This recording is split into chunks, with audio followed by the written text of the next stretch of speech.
فرماتا ہے وَسَيُجَنَّبُهَا الْأَتْقَى الَّذِي يُؤْتِي مَالَهُ يَتَزَكَّىٰ وَمَا لِأَحَدٍ عِندَهُ مِن نِّعْمَةٍ تُجْزَىٰ إِلَّا ابْتِغَاءَ وَجْهِ رَبِّهِ الْأَعْلَىٰ وَلَسَوْفَ يَرْضَىٰ۔ اللہ تبارک و تعالیٰ صدیق اکبر رضی اللہ تعالیٰ عنہ کی شان یوں بیان فرماتا ہے، جب صدیق اکبر رضی اللہ تعالیٰ عنہ نے حضرت بلال حبشی رضی اللہ تعالیٰ عنہ کو خرید کر آزاد کر دیا تھا، کافروں نے کہا، کافر الزام لگانے لگے، کہنے لگے حضرت بلال حبشی کا صدیق اکبر پر کوئی احسان ہوگا، اس احسان کا بدلہ صدیق اکبر نے ان کو خرید کر آزاد کر کے دیا ہے۔ کافروں نے جب یہ کہا تو قرآن نازل ہو گیا۔ اللہ کہتا ہے وَسَيُجَنَّبُهَا الْأَتْقَى الَّذِي يُؤْتِي مَالَهُ يَتَزَكَّىٰ وَمَا لِأَحَدٍ عِندَهُ مِن نِّعْمَةٍ تُجْزَىٰ إِلَّا ابْتِغَاءَ وَجْهِ رَبِّهِ الْأَعْلَىٰ وَلَسَوْفَ يَرْضَىٰ۔ فرمایا صدیق اکبر نے یہ جو کام کیا ہے یہ اللہ کی رضا کے لیے کیا ہے، کسی پر نہ ان کا کوئی احسان ہے نہ دوسرے کا ان پر کوئی احسان۔ فرمایا صدیق اکبر جو بھی کام کرتے ہیں اللہ کی رضا کے لیے کرتے ہیں، اور جو اللہ کی رضا کے لیے کام کیا جاتا ہے اللہ تبارک و تعالیٰ اس کو قبول فرماتا ہے۔ جب نیکی بھی کرو تو اللہ کی رضا کے لیے۔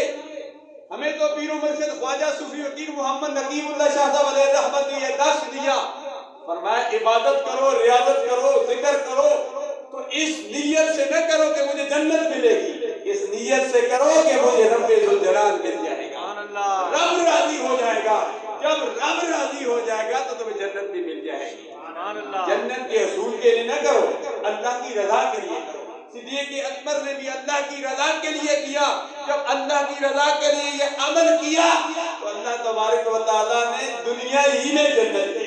سرکار فرماتے ہیں ما بین بیتی ومنبری روضۃ من ریاض الجنہ، فرماتے ہیں ما بین بیتی، فرمائے میرے گھر اور منبر کے درمیان جو جگہ ہے یہ ساری کی ساری جگہ جنت ہے۔ اب آپ اس جگہ پر سبز دریا بچھا دی گئی ہے، کارپٹ وغیرہ وہاں علامت ہے کہ یہ جگہ جنت ہے، جو ریاض الجنہ۔ وہاں جو زائرین عمرہ شریف کرنے کے لیے گئے ہیں اللہ سب کو لے جائے، تو اس جگہ کے لیے لوگ تڑپتے ہیں۔ پہلے تو مدینہ طیبہ کے لیے تڑپتے ہیں کہ مدینہ طیبہ آ جائے، جب مدینہ طیبہ آتا ہے، جب مدینہ پھر خوش ہوتے ہیں، جب مدینہ طیبہ میں داخل ہوتے ہیں سرکار کا روزہ سامنے آتا ہے، جب مسجد نبوی کے مینار نظر آئے اللہ کی رحمت کے آثار نظر آئے۔ ظہوری قصوری علیہ رحمت فرما گئے جب اللہ کی رحمت کے آثار نظر آئے، جب سرکار کا روزہ دیکھتے ہیں تو خوش ہوتے ہیں، صلاۃ و سلام کا نذرانہ پیش کرتے ہیں، جب جنت میں بیٹھ جاتے ہیں ماں بہن بیٹی و بہن منبری روضۃ من ریاض الجنہ، تو ان کی آنکھیں کھل جاتی ہے، رب کا شکر ادا کرتے ہیں، یا اللہ تم نے ہمیں زندگی میں ابھی میری روح نکلی نہیں ہے، میں زندہ ہوں، یا اللہ تم نے مجھے اپنی زندگی ہی میں جنت میں جگہ دے دی ہے، تو اسے جنت میں جگہ مل جاتی ہے۔ اور وہاں کا قانون، ہر مسجد کا قانون الگ ہے۔ ابھی مرکزی جامع مسجد قطب مدینہ ہے،